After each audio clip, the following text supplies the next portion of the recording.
Masih bersama saya Budiman Tanruja di Satu Meja The Forum.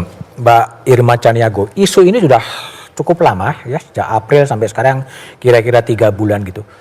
Bagi Mbak Irma dari Nasdem, ini isunya akan diselesaikannya gimana ya agar tidak kayak terus terbawa sampai kapan entah kapan gitu.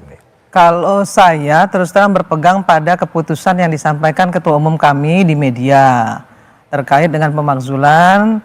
Nasdem menyampaikan ketidaksetujuannya, satu, karena tidak ada dari 5 syarat yang dipersyaratkan itu dilanggar, itu satu. Nah yang kedua, kami berpegang teguh kepada restorasi Indonesia. Restorasi Indonesia. Bahwa kesejahteraan masyarakat, keamanan masyarakat, ya, ketersediaan lapangan pekerjaan yang cukup, akses pelayanan publik kepada masyarakat itu jauh lebih penting daripada untuk ngomongin soal politik praktis, gitu. Jadi kenapa Nasdem tidak mengambil kursi menteri? Karena kami tidak ingin memberikan role model bagi semua partai politik, gitu ya. Jangan mendukung karena kursi. Kami mendukung pemerintah hari ini karena kami ingin pemerintahan ini berjalan dengan asta-citanya Pak Prabowo menuju Indonesia emas. Itu yang kami dukung, bukan sekedar kursi menteri. Karena kami dulu berlawanan. Kalau kita sudah berlawanan tiba-tiba kita minta kursi menteri, aneh ya. Aduh, baik bahaya juga kita. Bang Doli, jadi tadi selain harapannya adalah segera dibacakan dan kemudian fraksi kemudian menyatakan sikap dan kemudian case close, atau gimana bayangan Bang Doli agar isu ini bisa segera selesai dan berhadapan dengan masalah nyata di Indonesia? Saya kira kita semua harus menyadari, memahami bahwa Indonesia ini bergerak maju. Sistemnya sudah mulai tertata, baik itu demokrasi maupun hukum kita gitu. Nah ini juga harus didukung oleh komitmen kita untuk tertib terhadap sistem dan hukum yang kita bangun gitu. Nah tadi cerita misalnya bagaimana pada saat Pak Habibie dulu mundurkan diri, atau Pak Harto mundurkan diri, Pak Habibie naik gitu ya, terus kemudian Gus Dur di impeachment. Nah pengalaman-pengalaman itu kan membuat kita membuat sistem yang lebih baik. Makanya sekarang itu susah mau jatuhin presiden sama wakil presiden itu gitu. Supaya apa? Supaya kita ini mulai tertib. 5 tahun sekali kita belajar, kalau misalnya kemarin kita nggak kurang menang, ya nanti siapin 5 tahun lagi. Nah oleh karena itu menurut saya, termasuk mekanisme yang sekarang ini, pemakzulan ini adalah sebuah gerakan atau sikap politik, keputusan politik, ya. Tapi nggak dengan mudah, harus diikuti dengan aturan hukum gitu. Nah nggak apa-apa, ada masyarakat yang mengatakan harus dimakzulkan, monggo, nggak ada masalah. Masyarakat yang tadi Mbak bilang mau ngedumel, boleh, tapi ngedumel harus ada batasnya kan. Batasnya apa? Tadi sistem hukum dan segala macam itu. Nah jadi oleh karena itu bapak-bapak silakan sampaikan, kami suratnya sudah masuk, dan menurut saya tadi sekali lagi biar ini nggak digoreng-goreng sana kemari, bacakan, minta pendapat masing-masing fraksi, jadi pendapat DPR. Selesai. Kalau semua mayoritas bilang ini tidak memenuhi syarat, selesai, case close. Mbak Wiwi gimana? Ya. Kita menunggu respon dari DPR. Ini Wakil Ketua Balik sudah mengatakan yang memang the sooner the better ya. Jadi DPR sebagai lembaga perwakilan rakyat, kita harapkan memang fungsi representasi itu dijalankan secara efektif. Oleh karena itu ada keterukuran. Jadi kita memilih sistem demokrasi itu salah satunya adalah kita diberikan satu keterukuran, satu kepastian gitu. Jadi bukan dipanggang. Memang politik itu selalu wait and see dan sebagainya. Tapi ini bisa menjadi quote unquote bola liar karena bola liar. Karena bisa kemana larinya? Betul. Bisa kemana-mana ini. Sementara Indonesia sedang tidak tentu baik-baik saja. Iya, sedang tidak baik-baik saja. Kita ingin ada tentu konsolidasi gitu ya. Bangsa Indonesia menuju nanti bagaimana kita jauh lebih sejahtera dan sebagainya. Kita setuju dengan membangun.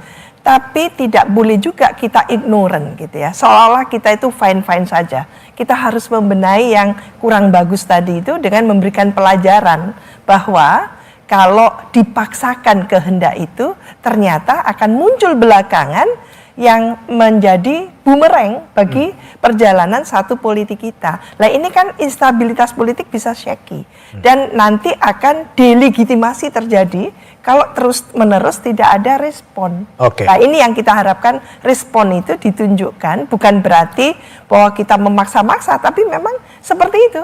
Jadi Mas Doli sudah mengatakan tadi itu, tolong direspon oleh DPR. Ya. Oke. Prof Burhan, jadi kalau manuver dari Forum Purnawirawan TNI, tentunya sepengetahuan Presiden Prabowo ya? Saya kira Presiden Prabowo dengan banyak mata dan telinga pasti tahu ada manuver semacam ini ya.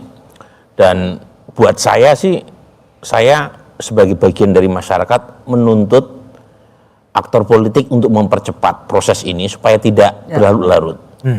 Dan buat Mas Gibran juga penting. Iya, tidak karena tersandra ini menyandera dirinya ya, kalau misalnya tidak segera diselesaikan. Dan yang paling penting buat saya sebagai bagian dari masyarakat adalah kita menunggu aksi konkret dari pemerintah berkaitan dengan rapot-rapot yang masih merah, terutama soal ekonomi. Misalnya, Bank Dunia sudah mengoreksi pertumbuhan ekonomi dari 5,1% menjadi 4,7%. Dan 2 kuartal pertama kita di bawah 5%. Yang kedua, PHK. Sampai Kementerian Tenaga Kerja tidak mengeluarkan data yang sebenarnya.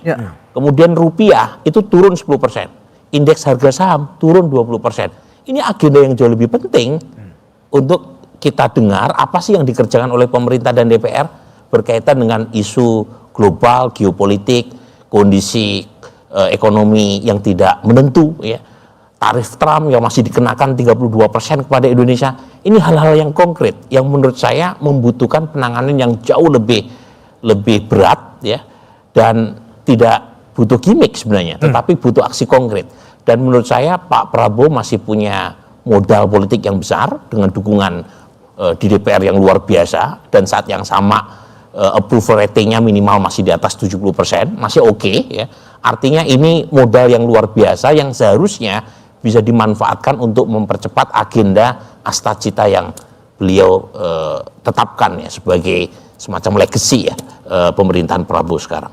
Tapi artinya Presiden Prabowo kan juga bisa menginstruksikan atau mempersuasi partai-partai politik DPR untuk segera membacakan dan kemudian case close kan sebetulnya. Nah ini, jadi sebenarnya dengan posisi sekarang Pak Prabowo itu salah satu presiden paling kuat pasca reformasi. Bukan hanya dukungan di parlemen, tapi juga kemenangannya di 2024 itu 96 juta secara absolut, 58,6%. Bahkan secara absolut mengalahkan kemenangan Biden di 2020, Pak Jokowi 2014-2019, termasuk juga mengalahkan kemenangan Obama. Dengan modal sebanyak itu sebenarnya tidak ada alasan buat Pak Prabowo untuk gagal sebenarnya ya. Tapi lagi-lagi kita jangan sampai membuat agenda pemerintahan terdistract, dan kalau misalnya itu terjadi harusnya Pak Prabowo bisa kan bicara kepada partai-partai pendukungnya, mudah sekali memanggil Mbak Irma, Bang Doli, udah selesaikan. Ya kan? Tapi kenapa enggak ya?